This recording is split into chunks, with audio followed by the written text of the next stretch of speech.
Pemirsa masih di IDS Succession Closing dan kami juga masih mengundang Anda untuk bisa berpartisipasi dan bergabung bersama kami di telepon interaktif di 021 di 391 di 5201 dan juga ada WhatsApp interaktif kami di 0812 di 1398 di 3749. Dan sebelum kita lanjutkan perbincangan, kita akan coba lihat saham-saham pilihan yang direkomendasikan oleh Bapak Paringotan Julio dan mungkin saja bisa menjadi salah satu referensi untuk Anda.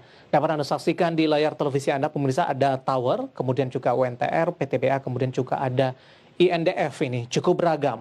Ada Tower, support di 920, resisten di 1030, UNTR di 26150, resistennya di 28475, PTBA di 2920, resistennya di 3100, INDF di 6675, resistennya ada di 7100. Dapat Anda siapkan ponsel Anda, pemirsa, untuk mengambil gambar untuk saham-saham pilihan yang direkomendasikan. Ada Tower, UNTR, PTBA, INDF, support dan resistennya, dan lagi-lagi keputusan investasi tetap ada di tangan Anda, para investor dan juga trader pasar modal Indonesia. Pak Paringotan, kita lanjutkan kembali, Pak. Ya, beralih dari ke sektor lainnya, Pak Paringotan, yang memang sebelumnya juga mengalami penguatan yang cukup signifikan dari farmasi. Bagaimana Anda melihatnya? Cukup banyak dari para investor di pasar modal Indonesia yang nyangkut, yang belum sempat keluar dengan koreksi dalam yang masih terus berlanjut di perdagangan hari ini.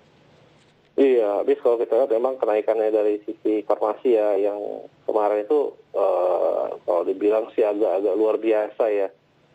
Kalau dari sisi fundamental bahkan PE-nya sudah sampai ratusan kali gitu kan, itu udah ngeri banget ya, besar sekali gitu. Sementara justifikasinya kan belum betul ada untuk itu. Jadi maksudnya gini, kalau saya bandingin sama yang market share yang paling gede kayak KB Pharma aja, dia masih di bawah 30 kali. Iya. Sementara yang lain-lain udah naik sampai ratusan kali, 500 kali gitu kan, itu juga nggak masuk akal juga kan. Ya makanya memang pada saat-saat sekarang sepertinya kemudian harga mulai adjusting lah, istilahnya gitu, koreksi lumayan signifikan sih. Nah, kalau kita lihat hampir semua ya, kecuali KB-nya ya, gitu ya, yang kemarin-kemarin digoreng dengan gila-gilaan. Iya, Pak Paringotan, sebenarnya bagaimana strategi dari berinvestasi untuk farmasi yang hari ini mengalami koreksi yang cukup dalam, paling tidak meminimalkan kerugian. Tapi sebelum kita jawab, sudah ada telepon yang masuk, kita akan coba sapa terlebih dahulu. Halo, dengan siapa di mana? Dan Pak Babang dari Bandung. Selamat sore Pak Paringotan. Ya, sore. Langsung Pak.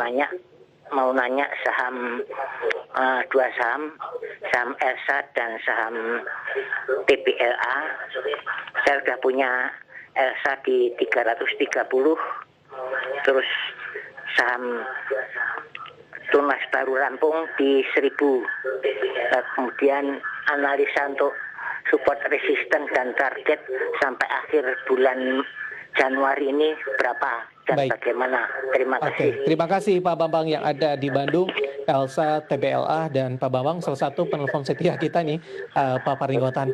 Sebelum kita jawab pertanyaan dari Pak Bambang di Bandung dan menjawab pertanyaan lainnya, strategi untuk minimalkan kerugian untuk saham-saham dari farmasi, Pak Paringotan, saya yakin cukup banyak yang nyangkut di luar sana, Pak. Iya, saya sih setuju juga ya bilang ya. Kalau saya sih takutnya gini sih, kalau misalnya saya bilang udah hold dulu, terakhir kerugian akan jadi tambah besar gitu. Karena tadi kembali lagi dari sisi harga itu sudah luar biasa gitu ya, sampai dengan PI ratusan kali sih. Itu gimana ya bilangnya?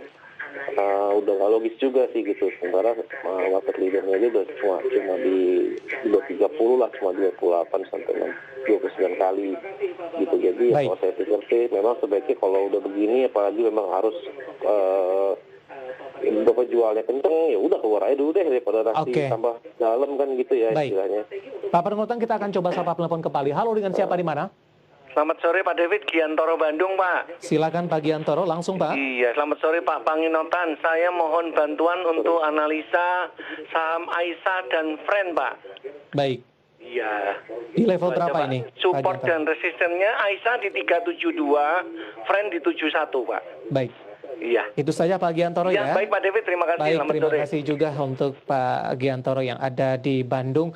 Kita ke Pak Bambang dulu, Pak Paringotan, untuk ELSA dan TBLA, Pak. ELSA di 330, analisis Anda? Ya, untuk ELSA, kalau saya lihat sih di sini memang naiknya udah cukup signifikan ya. Sekarang di harga terakhirnya itu Elsa ada di 442 juga, salah satunya itu koreksi besar. Tadi di harga berapa ya? 442 minus 6,75, sementara Pak Bambang masih profit nih Pak di 330. 330. Oh, kalau saya pikir sih memang semenjak dia keluar ke bawah pattern yang kemarin itu dia ngebentuk tertahan di atas gitu, terus kemudian koreksi 2 kali gede gini. Saya rasa untuk amannya mendingan take profit dulu sih kalau saya pikir ya. Sebagian atau sell strength Pak Paringotan?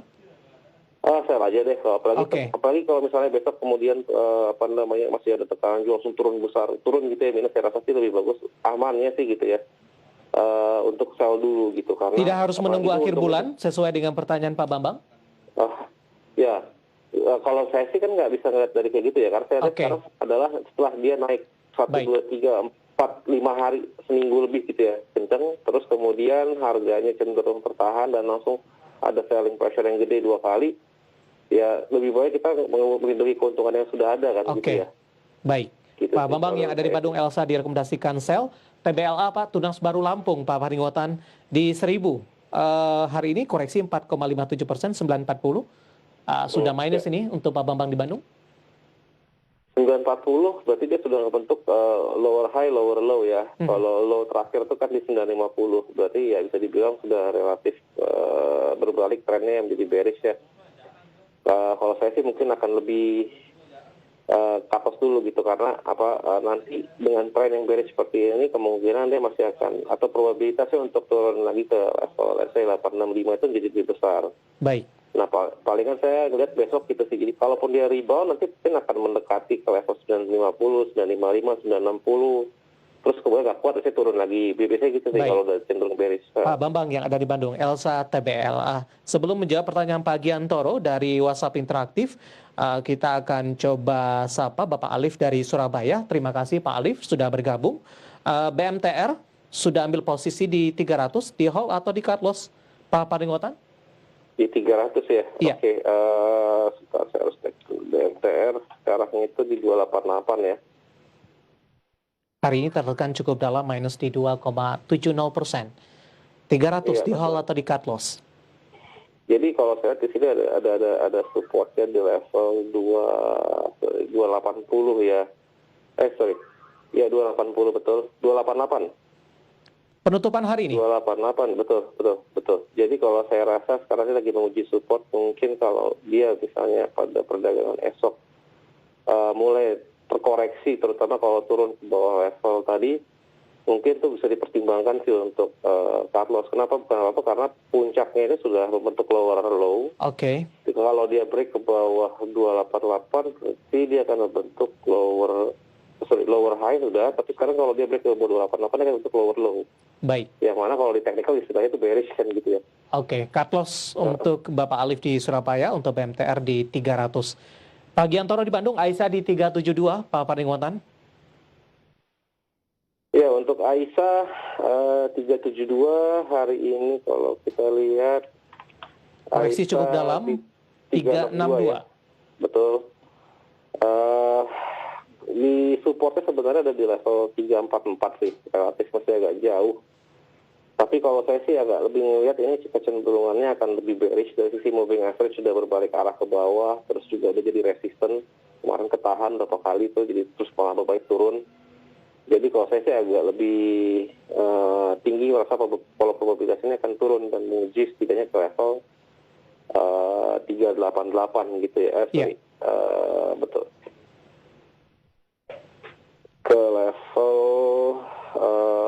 344 menurut saya. 344. Nah, jadi ini masih lumayan kan dari 362 ke 344. Baik.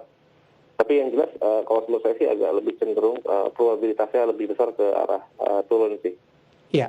Sementara untuk friend di 71, hari ini tutup 68, ditutup flat. Ya, untuk friend memang dia sudah bottoming sih kalau kita lihat dari koreksi yang kemarin-kemarin. Bisa di hold dulu aja sih. Lowest-nya itu hari ini friend tadi di 68 ya. Mungkin di level 64 lah kita jadikan supportnya ya gitu ya. Kita bisa lihat kalau misalnya dia break ke bawah level 64 mungkin bisa jadi area Pak Giantoro yang ada di Bandung. Kita akan coba jawab. Ada Bapak Kevin di Surabaya, BSDE, average di 1280. Langsung ke support dan resisten, Pak Paringgotan. Sorry, BSDE ya tadi ya? Average di 1280, Pak. Average di 1280, oke. Sekarang di 1270 ya. Saya lihat ya. Untuk supportnya sih sebenarnya ada di level 1220, mungkin bisa hold dulu deh. Di hold terlebih dahulu, Bapak Kevin di Surabaya. Hari ini koreksi di 0,39%. Selanjutnya masih dari Surabaya, Bapak Antonius. Bagaimana tren SIDO? Apakah penjualan saham Treasury minggu depan akan menekan harga sahamnya? Di harga berapa bisa beli? Anda rekomendasikan SIDO tidak dengan pola pergerakannya saat ini, Pak Paringgotan? Iya. SIDO kalau saya ngeliat sih semenjak dia pada perdagangan kemarin nih, minggu lalu lah ya itu ya, berarti break ke bawah level 760, itu lebih kecenderungannya ke arah bearish ya, dengan support berikutnya di 720 gitu ya, udah agak deket sih sebenarnya memang dari sekarang yang di 730, jadi kalau saya sih akan lebih ngelihat nanti ini 720-nya ini kira-kira bisa bertahan atau enggak nih. Oke, misalnya support 720 ya Pak?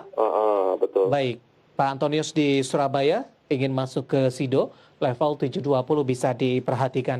Kita akan jeda kembali Pak Paringgotan, masih banyak pertanyaan, nanti kita akan coba ulas satu persatu.